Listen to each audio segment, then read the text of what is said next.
Have you been experiencing a spiritual awakening recently?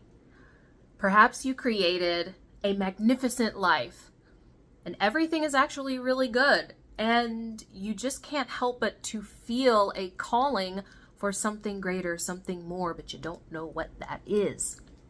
Or perhaps you're actually having certain experiences that you just can't quite explain through typical societal means. I think you get what I'm talking about. Welcome.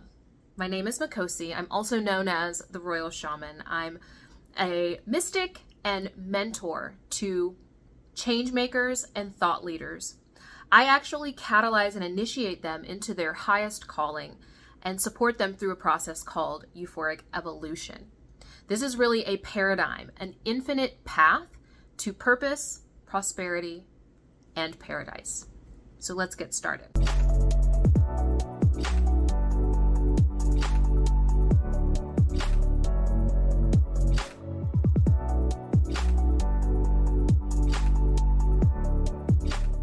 So I've noticed this trend happening, and it's great for me because this is my specialty and it's what I love.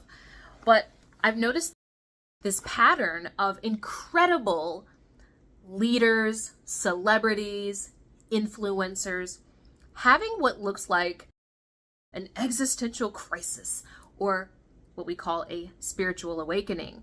What's happening is they've created these magnificent life and built up the success that everyone said that they should want it. And in fact, this is actually what they wanted. They set all of these goals and they kept going for those goals. After some time of chasing goal after goal, they start to realize, oh my gosh, this is actually not fulfilling and I'm just on a hamster wheel. Unfortunately, if you have created a high level of success, there's an identity that goes with it.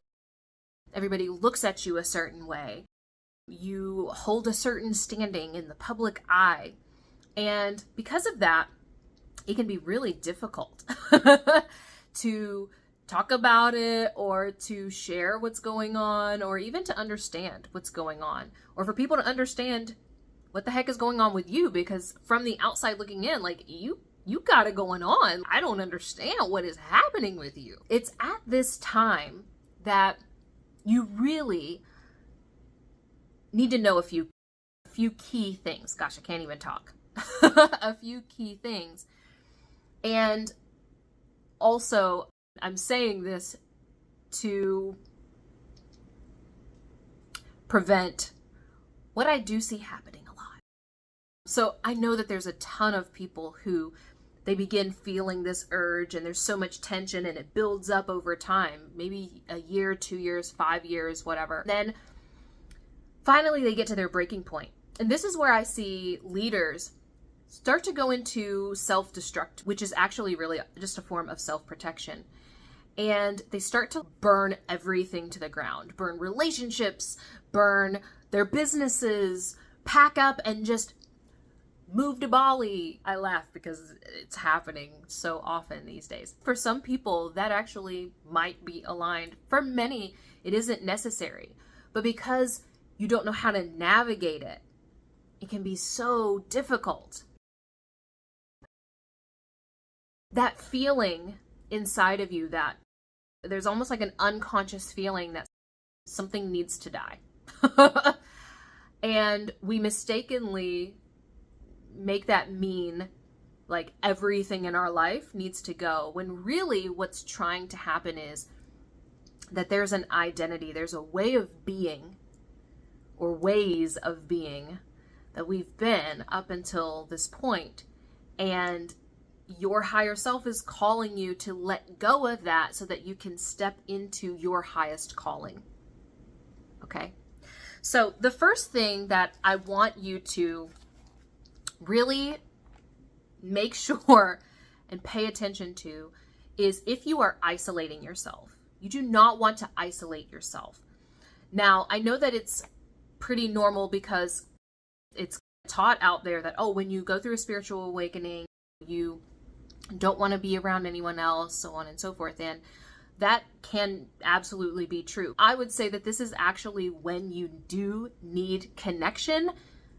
Like this, now more than ever, this is one of the biggest transitions you may ever go through in your life, and human beings are not meant to go through these things alone. So make sure that you have connection with a community, connection with support. Number 2, I think it's really important that you begin to embrace this shift in your identity. Now, the reason for that is our life, our experience is a reflection of who we believe that we are. And your spiritual awakening is actually about awakening you to your authenticity, to your authentic self, which, by the way, is always evolving.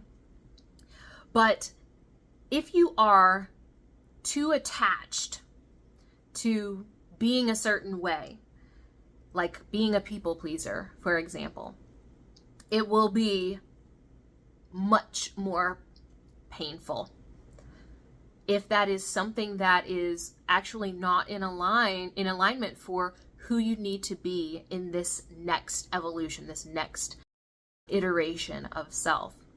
And third, what you want to do is follow your intuition. So your higher self has a language, it's communicating with you. This is like your inner compass. And it doesn't always give you the entire picture. You may have got a glimpse or a vision of who you are to become, but you usually don't get how that's going to happen. And that's because we can only see very small amounts of reality. So begin to tap into and connect with your intuition every single day and allow it to guide you step by step into what's aligned. At first, you want to start with really small steps. It can be something as small as what you need to eat that day, like really small. But the point is for you to begin to connect with this aspect of yourself and to begin to trust your higher self, capital S-E-L. Capital self. And over time, if you begin to trust it in these small ways, you'll begin to trust it in these bigger ways. I hope that this has been helpful for you. If you got value from this, please comment below. I'm always looking for ideas for content. So if you have any questions or content ideas, what you would like to see next, be sure to leave it below. And I will see you very soon.